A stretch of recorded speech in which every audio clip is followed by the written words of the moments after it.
Hi everyone, welcome to drug മീഡിയയുടെ ലഡാക്ക് ട്രിപ്പിൻ്റെ പുതിയൊരു എപ്പിസോഡിലോട്ട് ഏവർക്കും സ്വാഗതം. കഴിഞ്ഞ കുറച്ച് ദിവസമായി നാം അപ്ഡേറ്റ് ചെയ്തുകൊണ്ടിരിക്കുന്നത് ലഡാക്ക് ട്രിപ്പിൻ്റെ ഘട്ടം ഘട്ടമായിട്ടുള്ള എപ്പിസോഡുകളാണ്. ഒരു യാത്രികന് ഉപകാരപ്പെടുന്ന എല്ലാവിധ എപ്പിസോഡുകളും ഘട്ടമായി അപ്ഡേറ്റ് ചെയ്തുകൊണ്ടിരിക്കുന്നുണ്ട്.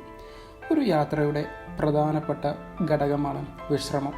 അപ്പോൾ നമുക്ക് വിശ്രമിക്കാൻ വേണ്ടിയിട്ട് ഒരു സ്ഥലം അനിവാര്യമാണ്. അപ്പോൾ എങ്ങനെയുള്ള സ്ഥലത്ത് നമുക്ക് അക്കോമഡേറ്റ് ചെയ്യാം, താമസിക്കാം എന്നുള്ളത് വിശദീകരിക്കുന്ന ഒരു വീഡിയോ ആണിത്. യാത്രയിൽ എവിടെ നാം താമസിക്കണം, അത് തന്നെയാണ് ഇതിൻ്റെ ആമുഖം. ഒരു യാത്രയുടെ പ്രധാന ഘടകമാണ് ഉറക്കം അല്ലെങ്കിൽ വിശ്രമം. യാത്രകളിൽ ശരിയായ രീതിയിൽ നമുക്ക് വിശ്രമം ഇല്ലെങ്കിൽ ലഭിച്ചാൽ മാത്രമേ നമുക്ക് ദൂരങ്ങൾ താണ്ടി നാം സ്വപ്നം കാണുന്ന ആ ലഡാക്കിലോട്ട് എത്തിച്ചേരാൻ സാധിക്കുകയുള്ളൂ. അങ്ങനെയുള്ള ആ ഒരു ലക്ഷ്യം യാഥാർത്ഥ്യമാക്കണമെങ്കിൽ നമുക്ക് ആവശ്യമായ വിശ്രമം മസ്റ്റായിട്ട് ലഭിക്കണം. അത് ലഭിച്ചിട്ടില്ലെങ്കിൽ ഡ്രൈവ് ചെയ്യുന്ന വ്യക്തിക്ക് അസ്വസ്ഥത അനുഭവിക്കാം, കൂടെ ഉള്ളവർക്ക് മടുപ്പ് അനുഭവിക്കാം. അത് നമ്മുടെ യാത്രയെ സാരമായി ബാധിക്കും. അപ്പോൾ ഒരു യാത്രയിൽ നമുക്ക് ഏതെല്ലാം ഭാഗങ്ങളിലാണ് അക്കോമഡേറ്റ് ചെയ്യാം എന്നുള്ളത് പറയുന്ന ഒരു ചെറിയൊരു വീഡിയോ ആണിത്. ഇതിനകത്ത് പ്രധാനമായും ഒരു 3 സ്ഥലത്ത് നമുക്ക് അക്കോമഡേറ്റ് ചെയ്യാം ഒരു യാത്രയിൽ. ഫസ്റ്റ് നമുക്ക് ഹോട്ടൽ എടുത്ത് താമസിക്കാം, ലോഡ്ജിനകത്ത് താമസിക്കാം, ടെൻറ്റിനകത്തും താമസിക്കാം. അത് ലാസ്റ്റായിട്ട് മറ്റൊരു ഓപ്ഷൻ ഇല്ലെങ്കിൽ നാം ഒരു വാഹനം കൊണ്ട് കാറ് കൊണ്ടാണ് പോകണമെങ്കിൽ, ഒരു 3 പേരുള്ള ഒരു കാറാണെങ്കിൽ നമുക്ക് ആ കാറിനകത്തും സെറ്റായിട്ട് താമസിക്കാം. ഞങ്ങളുടെ 17 ദിവസത്തെ യാത്രയിൽ ഏകദേശം ഒരു 4 ദിവസത്തോളം ഞങ്ങൾ ഒറ്റപ്പെട്ട ചില ഇടങ്ങളിൽ കാറിൽ താമസിച്ചിട്ടുണ്ട്. ബാക്കിയുള്ള ഭാഗങ്ങളിൽ ഞങ്ങൾ ഹോട്ടൽ എടുത്തിട്ടാണ് താമസിച്ചിട്ടുണ്ടായിരുന്നത്. അത് നമ്മുടെ സേഫ്റ്റിയും കാറിൻ്റെ സേഫ്റ്റിയും നോക്കിയിട്ടായിരുന്നു അങ്ങനെയുള്ളൊരു താമസിക്കാൻ വേണ്ടിയിട്ടുള്ള ഒരു സ്ഥലം ചൂസ് ചെയ്തിട്ടുണ്ടായിരുന്നത്. ഇതിനകത്ത് ഫസ്റ്റ് എടുത്ത് പറയുന്നത് ടെൻ്റാണ്. ടെൻറ്റിൽ നാം എങ്ങനെ താമസിക്കാം എന്നുള്ളതാണ്. ടെൻറ്റ് ഓരോന്നും ഡിഫറെൻറ്റ് ടൈപ്പായിട്ടുള്ള ടെൻറ്റുകളുണ്ട്. നമുക്ക് പല ടെൻറ്റുകളും പല രീതിയിൽ നമുക്ക് ഉപയോഗിക്കാം. ഒരു പേർക്ക് കിടക്കാൻ ഉപയോഗിക്കാൻ കഴിയുന്നുണ്ട്, 2 പേർക്കുള്ളതുണ്ട്, അതിൽ 2ൽ കൂടുതൽ പേർക്ക് താമസിക്കാൻ കഴിയാവുന്ന ടെൻറ്റുണ്ട്. അതെല്ലാം വലിയ വാഹനം കൊണ്ടുപോകുന്നവർക്ക് 2ൽ 3ൽ കൂടുതൽ ആൾക്കാർക്ക് ഉറങ്ങാൻ സാധ്യമാവുന്ന ടെൻറ്റ് ഉപയോഗിക്കാൻ കഴിയുള്ളൂ.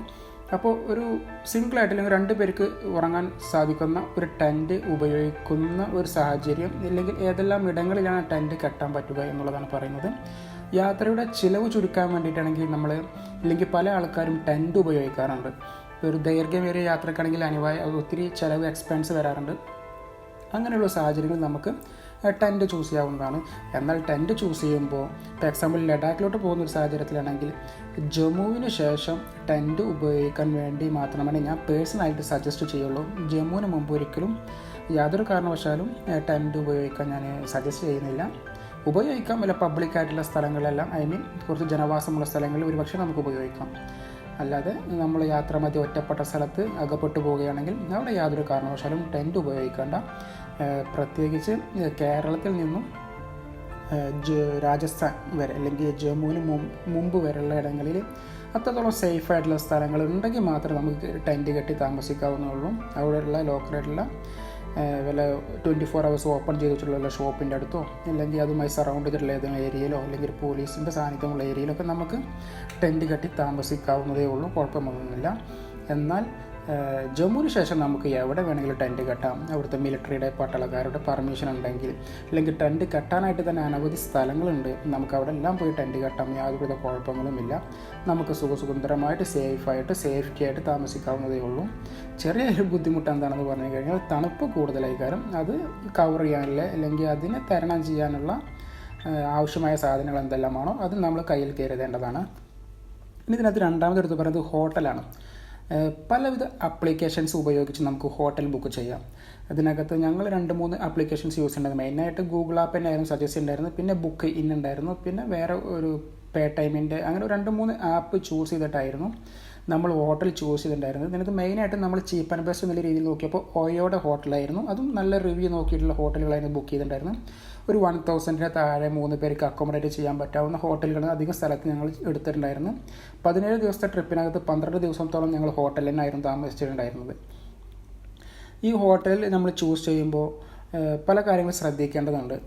നമ്മൾ ഒരിക്കലും ടൗണിനോട് സറൗണ്ട് ചെയ്തിട്ടുള്ളൊരു ഹോട്ടൽ എടുക്കാതിരിക്കും. ഒന്ന് ടൗൺ താണ്ടിയിട്ട്, ഇപ്പോൾ എക്സാമ്പിൾ ഒരു അഹമ്മദാബാദ് ടൗണിൽ, നമ്മൾ ഗുജറാത്ത് അഹമ്മദാബാദ് ടൗണിൽ എടുക്കാതെ കുറച്ചുകൂടി അപ്പുറത്ത് ഒരു 20 കിലോമീറ്റർ ശേഷമുള്ളൊരു ഹോട്ടൽ ചൂസ് ചെയ്യണം നല്ലത്. കാരണം നമ്മൾ രാവിലെ എണീറ്റ് പോകുമ്പോൾ ഒരു പക്ഷേ ടൗണിൽ സിറ്റിയിൽ തിരക്കുണ്ടെങ്കിൽ അത് നമുക്ക് മറികടന്ന് പോകാൻ ഒത്തിരി റിസ്ക് ആവും. അപ്പോൾ ഒന്നുകൂടി നമുക്ക് ഫ്രീ ആയിട്ട് പോകാൻ കഴിയാവുന്ന രീതിയിലുള്ള ഹോട്ടൽ ബുക്ക് ചെയ്യുക. പിന്നെ ഹോട്ടലാണ് ഒന്നുകൂടി സേഫ്റ്റി, നമുക്കും സേഫ്റ്റിയാണ്, നമ്മുടെ വാഹനത്തിനും സേഫ്റ്റിയാണ്.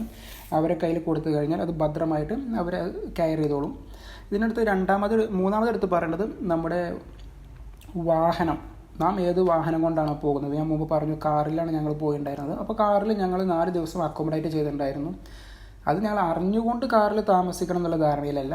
ചില സംസ്ഥാനങ്ങൾ, ഇപ്പോൾ എക്സാമ്പിൾ UP, മധ്യപ്രദേശ്, ഇതെല്ലാം കിലോമീറ്ററോളം 500-400 കിലോമീറ്റർ ദൈർഘ്യമുള്ള സംസ്ഥാനങ്ങളാണ്. ഞാൻ മുമ്പൊരു വീഡിയോയിൽ പറഞ്ഞിട്ടുണ്ടായിരുന്നു. ഒറ്റപ്പെട്ട സ്ഥലങ്ങളാണ്, വിജനമായ സ്ഥലമാണ്. അവിടെയൊക്കെ എന്തെങ്കിലും സംഭവിച്ചു കഴിഞ്ഞാൽ ഒന്നും അറിയാൻ കഴിയാത്ത ഒരു സാഹചര്യമുള്ള രാത്രി കാലഘട്ടങ്ങളിൽ സഞ്ചരിക്കാൻ ബുദ്ധിമുട്ടുള്ള ഇടങ്ങളാണ്. അപ്പോൾ ഇങ്ങനെയുള്ള ഇടങ്ങളിൽ കുറച്ച് പേര് പബ്ലിക്കുള്ള ഇടങ്ങളിൽ വല്ല ഷോപ്പ് ഓപ്പൺ ചെയ്തിട്ടുണ്ടെങ്കിൽ 4-5 പേരോ ഒരു പബ്ലിക്കിൻ്റെ ഒരു പ്രസൻസ് ഉള്ള ഏരിയയിൽ നമുക്ക് ടെൻറ്റ് കെട്ടി താമസിക്കൊണ്ട് കുഴപ്പമില്ല. അല്ലാത്തൊരു സാഹചര്യത്തിലാണെങ്കിൽ ടെൻറ്റ് കെട്ടാൻ ബുദ്ധിമുട്ടുണ്ടെങ്കിൽ നമുക്ക് നമ്മൾ ഉപയോഗിക്കുന്ന കാറിനകത്ത് തന്നെ ജസ്റ്റ് ചെറിയ രീതിയിലൊന്ന് വിശ്രമിക്കാം. പക്ക കണ്ണടച്ച് ഉറങ്ങാൻ പറ്റില്ല. പ്രത്യേകിച്ച് ഞാൻ UP, ഉത്തർപ്രദേശ് അല്ലെങ്കിൽ മധ്യപ്രദേശ് അല്ലെങ്കിൽ കർണാടകയുടെ ചില ഭാഗങ്ങളിൽ അവിടെ നിന്ന് നമുക്ക് അത്രത്തോളം സേഫായിട്ട് വാഹനത്തിൽ ഉറങ്ങാൻ പറ്റുമെന്ന് തോന്നുന്നില്ല.